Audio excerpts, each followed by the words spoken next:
Today, we're continuing in a series that we're calling Foolproof, and we have a great privilege of hearing from one of our own here at the Medina East campus. Clark Jeanette, you guys might remember him. He helps oversee our college ministry here at Grace Church, the Medina East campus, does a stellar job.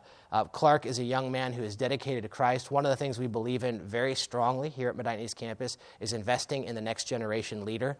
Clark is a next-generation leader and just a phenomenal young guy. Some of you might remember he shared a message with us a couple months ago that was absolutely mind-blowing and heart-touching about sharing our story. Clark shared his story, and it was fantastic. And so he did such a great job. We asked him to come again today and share with us today's message as we continue Foolproof. So why don't you guys join me, give a warm Medina East welcome to Clark Jeanette. Thanks, man. Good morning, everybody. It's good to see you all here today. We've been in a series called Foolproof these past couple weeks. It's been really exciting. To me personally, I feel like I've been learning a lot, and it's been really convicting. And if you're just now locking in with us today, let me just say really glad that you're here today, and just really excited to continue this series. So kind of the big idea that we've been saying through this entire series ever since week one has been this. It's been that we often want the result of wisdom when what we truly need is wisdom itself. We often want the result of wisdom when what we truly need is wisdom itself. So let me just kind of talk about that a little bit. During the very first week when we started this series, we actually asked a question, and we asked, what would actually help improve your life right now? What would actually help improve your life? And hypothetically speaking, some of us might say something like, well, right now I need to get a degree so that I can get a job. And some of us might say, I need to get a retirement plan, or some of us might say, I need to get a gym membership so that I can lose weight. So we're getting all of these things. It's a brand new year, and we're getting all these things. But one of the authors in the book of Proverbs, we talked about this in week number 1. One of the authors in chapter 4, his name's King Solomon. He actually tells us, he's writing to his son, and he says, son, you're going to be getting a lot of things in life. You're going to be acquiring all types of things. But the one thing that I really want you to get is wisdom. And again, we're saying that wisdom is actually the vehicle that gets us to that end result, that change in our circumstance. And so, again, as it corresponds to us, we're getting all these things. It's 2015. We're trying to get something that changes our circumstance. But really the vehicle that gets us there, once again, is wisdom itself. So that begs a very good question. How do we get wisdom?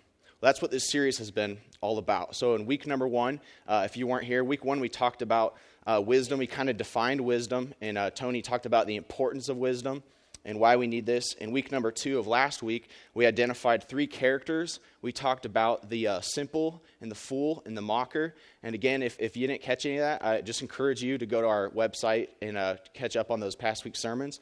But in this week, week number 3, today I'd like to continue this study in Proverbs and talk about a topic that I believe that we can all relate with quite a bit. And it's this. It's the fact that our mouths have the incredible power to speak life or death. Our mouths have the incredible power to speak either life or death.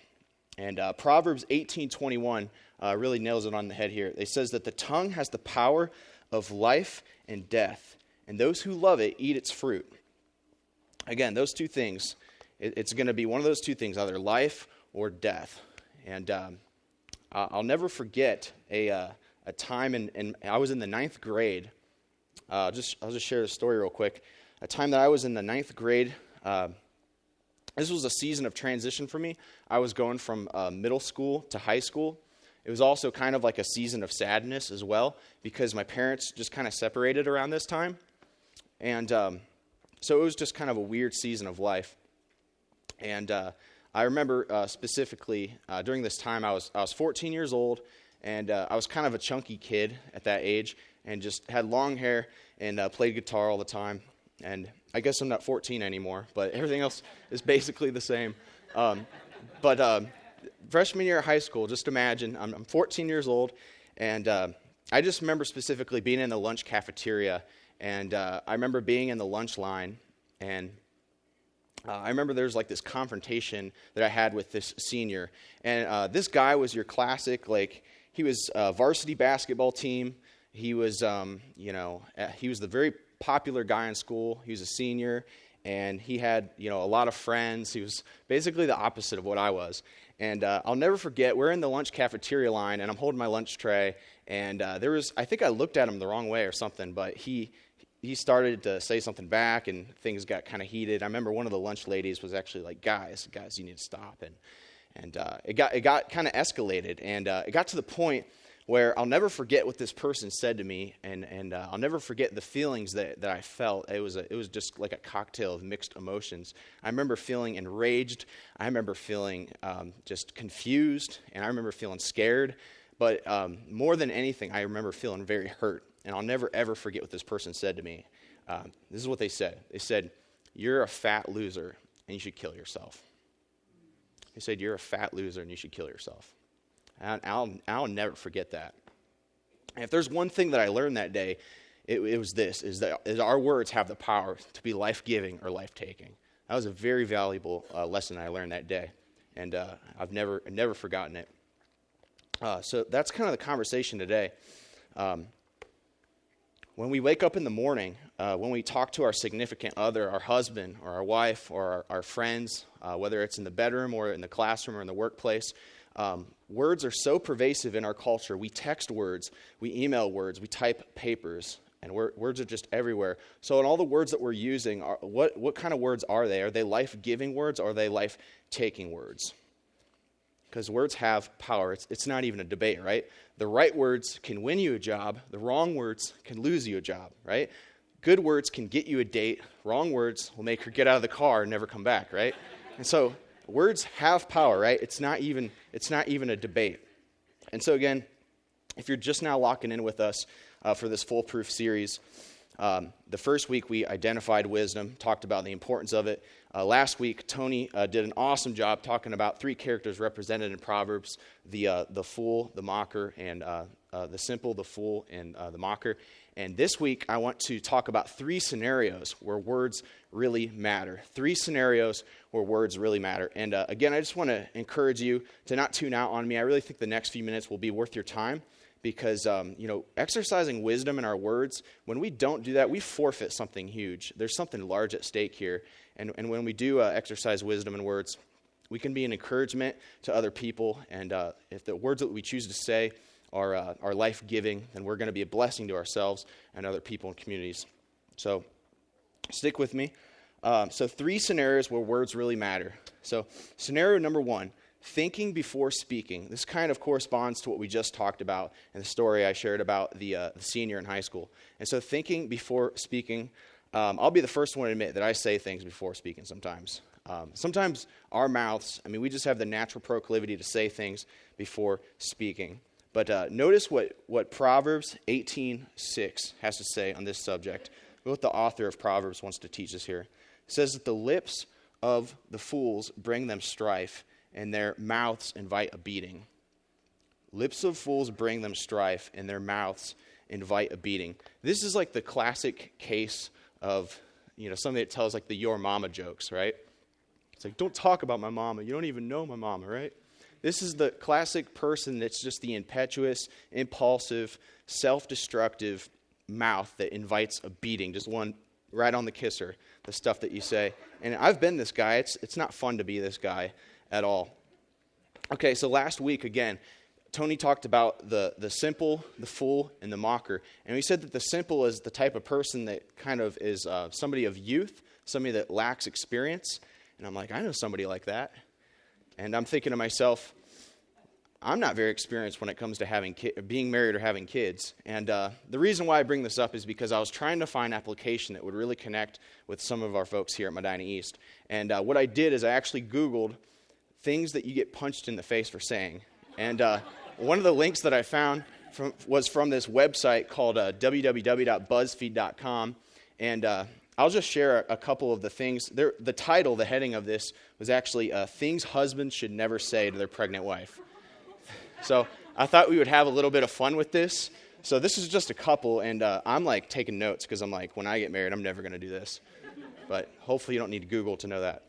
So here's a couple. Here's the very first one. The first one says this: "Wow, you're eating again?" Probably shouldn't say that to your pregnant wife. Here's the second one. You want to discuss baby names again? I think we should just remove "again" from the English language because that seems to be what triggers it. This next one's pretty good. This next one's so specific that it's like, you know it happened. Sorry, hon, the store didn't have any banana cream pies, so I got you a banana. It's like, what? You know that actually had to be a real occurrence because it's so specific. And then this last one's my favorite. Where's my back rub? I'm like, dude, man, that's not going to win you friends. So those are just some stuff that I thought would relate. And again, this is stuff that your mouth invites a beating for saying. And so, again, it's probably good. So as a caveat to that, notice what Proverbs 17:28 has to say.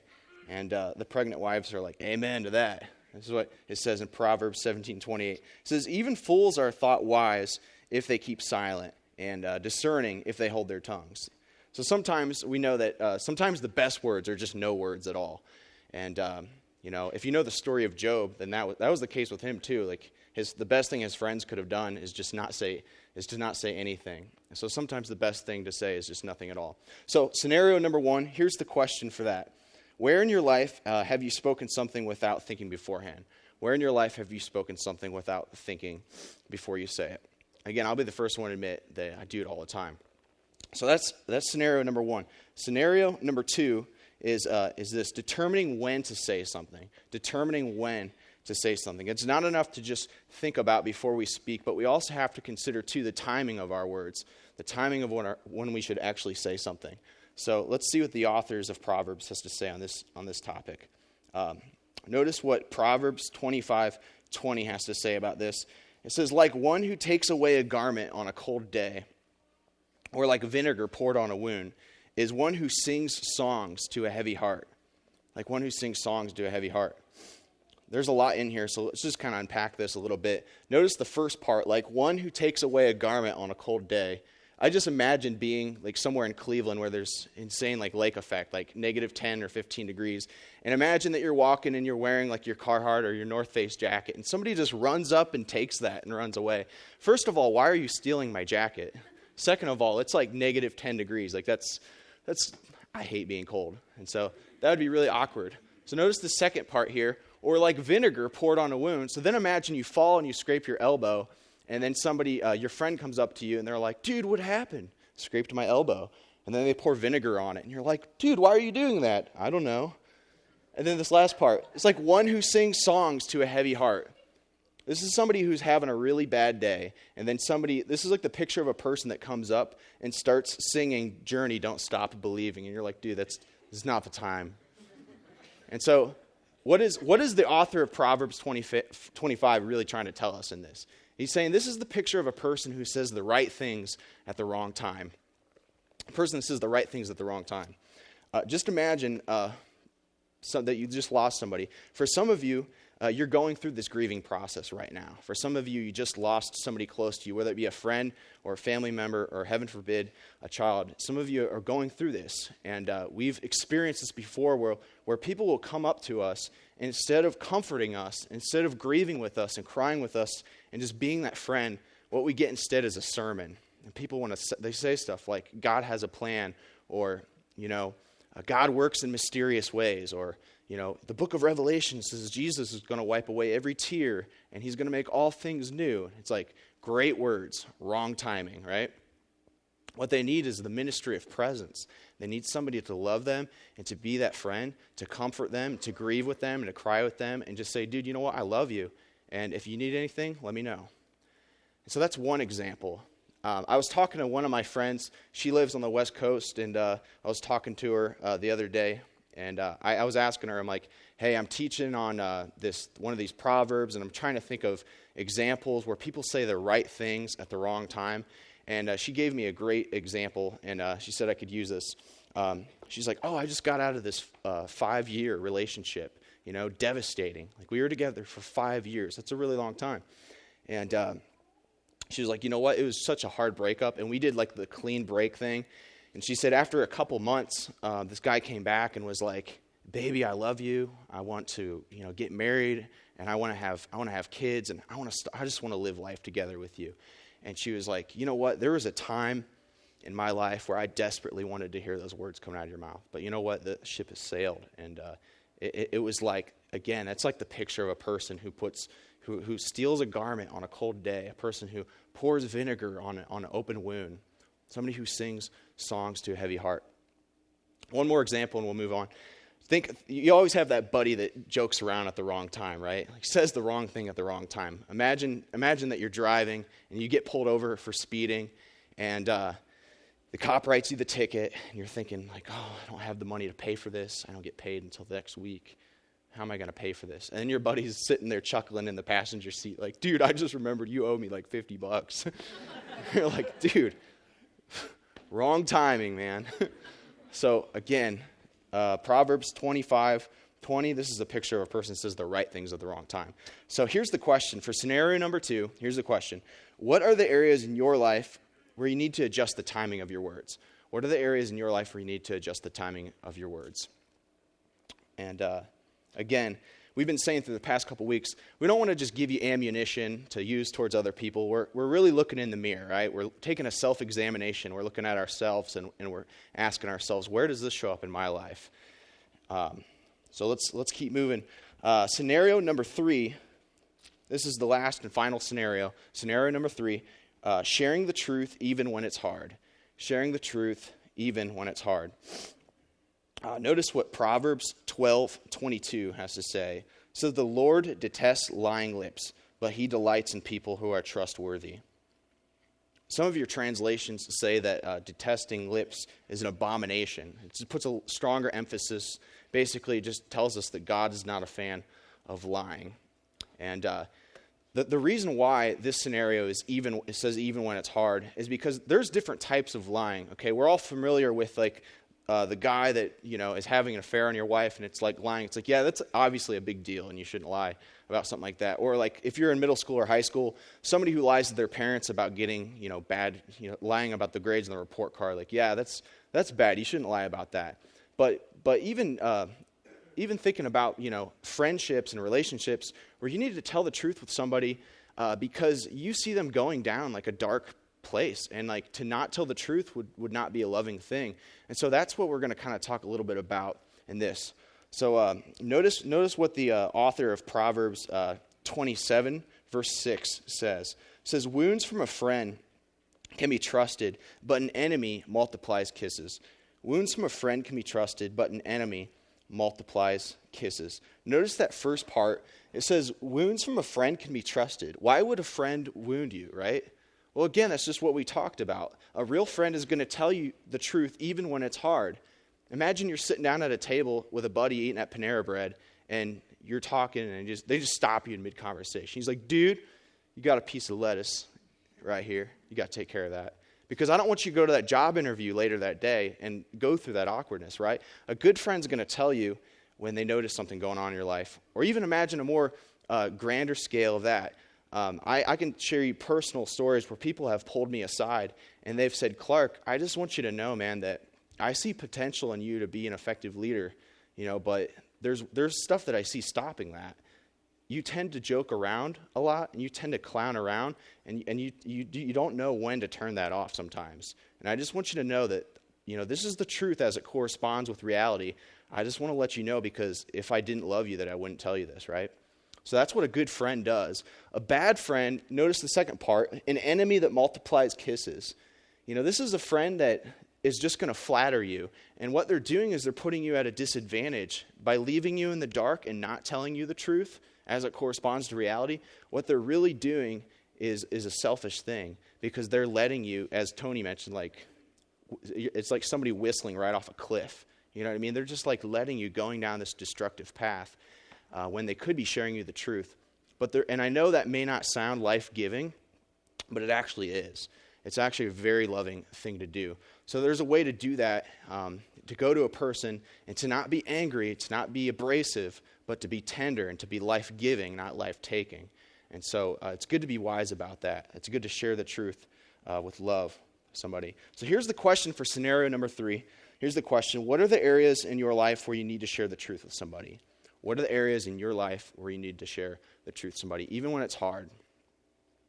I have this in my notes. If you're taking notes, I just encourage you to write this down. I think this is a good statement. It says that our goal is not to win or to wound. Our goal is to bring life. Our goal is not to win. It's not to just say, look at my track record and all the arguments that I'm winning with my friends and my girlfriend and my husband and my wife, my kids. It's also not to wound. Our goal is not to make this person feel discouraged or defeated in any way. Our goal is to bring life. We want this person to grow, mature, and we want them to advance, and we want to be life-giving, not life-taking. And I just want to share with you, we're kind of getting to the end of our time together, the Gospel of Luke, chapter 6, verses 45. This is something that Jesus says, and I really believe that this is the source of wise speech. This has been convicting me for the past couple weeks, and I've been noticing, it's been changing the way I have conversations with people. And I just want to share this with you guys. This is what Jesus says in Luke's Gospel. It says, "A man brings good things out of the good stored up in his heart, and an evil man brings evil things out of the evil stored up in his heart.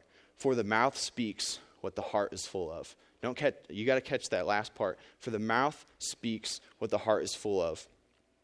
At the end of the day, when the head hits the pillow, when we're reevaluating every single thing that we've said to people through our text messages, through Facebook, through Instagram, whether it's in the bedroom, in the workplace, or in the classroom, at the end of the day, what kind of things are we pouring into people's lives? Is it life-giving or is it life-taking? Because again, I don't want you to miss this last part. When Jesus says, for the mouth speaks what the heart is full of, at the end of the day, here's the big idea. If there's one thing I want you to remember from this whole entire sermon, it's this, that our words reveal our hearts. Our words reveal our hearts. And again, I'll be the first one to admit that kind of stings when I think about that. Because I've said some stuff that has really hurt people in the past, and I'm not proud of it. At the end of the day, our words reveal our hearts. And more often than not, when I look at the things that I've said to people that have hurt, more often than not, it's a good indication that hurting stems from a hurting heart. I've often heard this statement. People say hurting people hurt people. And so what we do when we hurt is we tend to drag others down and hurt them. But it doesn't have to be this way, because Jesus provides another way. Jesus provides a better way. And that's really where the rubber meets the road with the gospel. Because God's radical grace, it has the power to change us. And it's undeniable what God can do through a person's life. I think about what Ezekiel 36 says. It says that God will take your heart of stone and he'll give you a new heart. He'll give you a heart of flesh. And he'll teach you to obey his decrees. See, it doesn't have to be this way. We don't have to be hurting. God's not just going to give us a better heart. He can give us a new heart. And when his grace comes into our life, we start to see things differently. We start to use our words differently, not as potential weapons, but as uplifting, life-giving, life-changing words. And it also shows us, too, that when we do say things that hurt others, that's not the end. We don't have to just give up. We can go to the Lord, and we talked about this. We said, repent. What is repent? Well, it's basically a churchy way of saying that I'm going this direction in my life, and I'm going to choose to make a 180 and go in this direction. I'm going to cling to the grace of God instead, and I'm going to realize that he can give me a new heart. And so at the end of the day, again, when the head hits the pillow, when we think about all the things that we've texted and we've tweeted and we've Facebook, all the social media, everything, our words life-giving, our life-taking. Our words reveal our hearts. So here's some final questions, and we'll be done. What are you doing with your words? Again, what are you texting to people? What are you typing in emails? What are you saying to people? What kind of conversations are happening in the bedroom, the classroom, and in the workplace? And another question is this. Ask yourself, how can you use your words to be life-giving? How can you be uplifting and encouraging other people around you? And then I just have a final homework challenge here today. I double dog dare you to do this, and I'm going to challenge myself to do this too. Here's the homework challenge. Next time you say something hurtful or not life-giving, ask yourself, what's going on in my heart? What's going on in here? Because at the end of the day, that's really the source. At this point in time, I just want to ask the band to come up. And as they do, I just want you to imagine with me, if you would. Imagine what this would look like if this became a reality in our lives.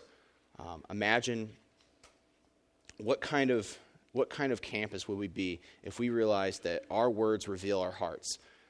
That at the end of the day, all the text messages, all the tweets, and all the Instagram, all of that, words have the potential to be life-giving or life-taking. And I just want to encourage you, if this is your first time here today, let me just say thanks for being here. I just encourage you to lock in with us and come back for the rest of the couple weeks in the series. And again, maybe for the first time today, just say, God, you don't have to do a special prayer. You don't have to sacrifice a cat or anything weird like that. You just say, God, I want you to give me a new heart because what I'm doing is not really working. And for those of us that claim to be Christ followers, I just encourage you, again, ask, what are my words pointing to? And maybe even a better question, to whom do my words point to? So I just encourage you to just come back, stick in the rest of this series with us in these next couple weeks. So let's pray. God, I just want to say thank you for the book of Proverbs, Lord, and thank you for just the conviction that you've been giving me, and I know a lot of other people through this series, Lord. I know that wisdom is it's a hard thing to obtain, and it's a tough thing to acquire. And Lord, not too many people are trying to go after wisdom.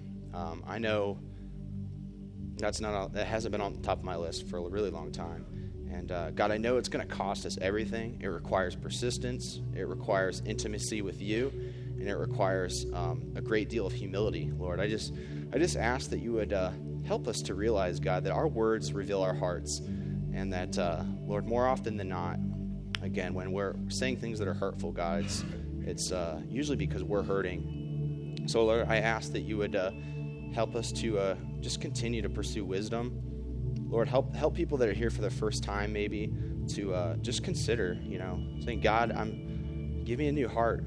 What I'm doing is not working, Lord, and I just want to, I want to be at peace and just know that there is a better way. There's another way, and Jesus, you do provide that way for us. So throughout the next couple weeks, Lord, just help us to just prompt us with your Spirit. Show us what are ways that we can be life-giving with our words as opposed to life-taking, God. I pray that you would do this and be with us throughout the rest of our day. In Christ's name.